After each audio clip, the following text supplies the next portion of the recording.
परमेश्वर के धन्य नाम की महिमा हो। प्रभात मनन के सत्र 2720 में आप सभी का बड़े प्रेम के साथ स्वागत करता हूं। आइए आज के मनन के लिए हम एक और बार प्रकाशित वाक्य अध्याय की 16वीं आयत को पढ़ते हैं। वह अपने दाहिने हाथ में 7 तारे लिए हुए था और उसके मुख से तेज दोधारी तलवार निकलती थी। उसका मुंह ऐसा प्रज्वलित था जैसा सूर्य कड़ी धूप के समय चमकता है। प्रेरित यूहन्ना यीशु मसीह के मुख से तेज दोधारी तलवार निकलती हुई देखते हुए यहाँ सूचित करता है। इब्रानी 4:12 में लेखक ये स्पष्ट रूप में सूचित किए हुए है कि ये तेज दोधारी तलवार क्या चीज को सूचित करती है। वहां हम इस प्रकार पढ़ते हैं, क्योंकि परमेश्वर का वचन जीवित और प्रबल और हरे दोधारी तलवार से भी बहुत चोखा है और प्राण और आत्मा को और गांठ गांठ और गूदे गूदे को अलग करके आर पार छेदता है और मन की भावनाओं और विचारों को जांचता है। हमारे पूर्व के मननों में मैं इस बात को कहते हुए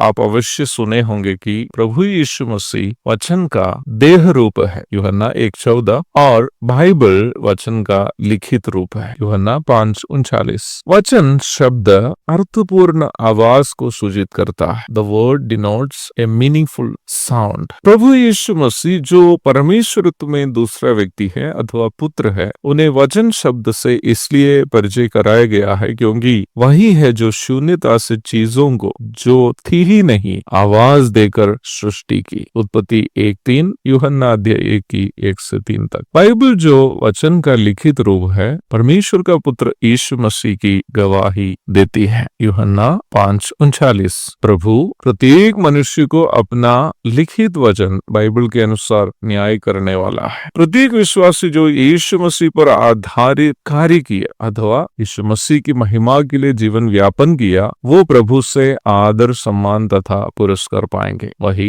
प्रभु को भूलकर अपना स्वार्थ के लिए जिन्होंने जीवन बिताया वो नुकसान उठाएगा। 1 कुरिन्थियों अध्याय 1 पद 11 से 15 तक। प्रत्येक मनुष्य जिसका उद्धार नहीं हुआ उसका भी न्याय परमेश्वर के लिखित वचन के अनुसार होगा। वचन का देह रूप यीशु मसीह का अंगीकार तथा विश्वास नहीं करने के कारण अपना पाप का अनंतकालीन दंड भुगतने के लिए आग की झील में उन्हें डाल दिए जाएंगे। रोमी 2:16, प्रकाशित वाक्य 20 की 11 से 15 तक और 21 की 8। परमेश्वर के वचन को दोधारी तलवार से इसलिए तुलना किया है क्योंकि ये दोनों तरफ हमला करने की क्षमता रखता है। इस्राएल को न्याय व्यवस्था देने के बाद मूसा ने उन्हें चिताया, यदि इन वचनों को तू मानकर चलेगा तो इसमें लिखित आशीष तुम पर होगी। व्यवस्था विवरण 28 की 1 से 14 तक। वही आगे उन्होंने इस प्रकार कहा, परंतु यदि तू अपने परमेश्वर यहोवा की बात ना सुने और उसकी सारी आज्ञाओं और विधियों के पालने में जो मैं आज सुनाता हूँ चौकसी नहीं करेगा तो ये सब शाप तुझ पर आ पड़ेंगे। व्यवस्था विवरण 28 की 15 से 68 तक। मुझे सुनने वाले प्रिय भाई बहनों, हमारे पास आज 2 ही विकल्प है। वचन का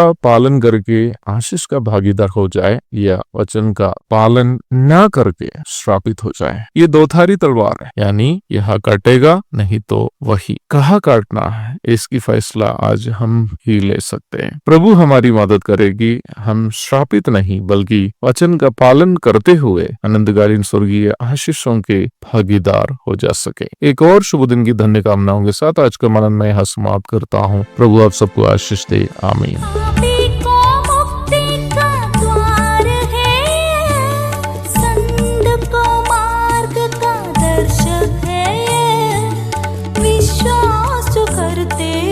उसके लिए आनंद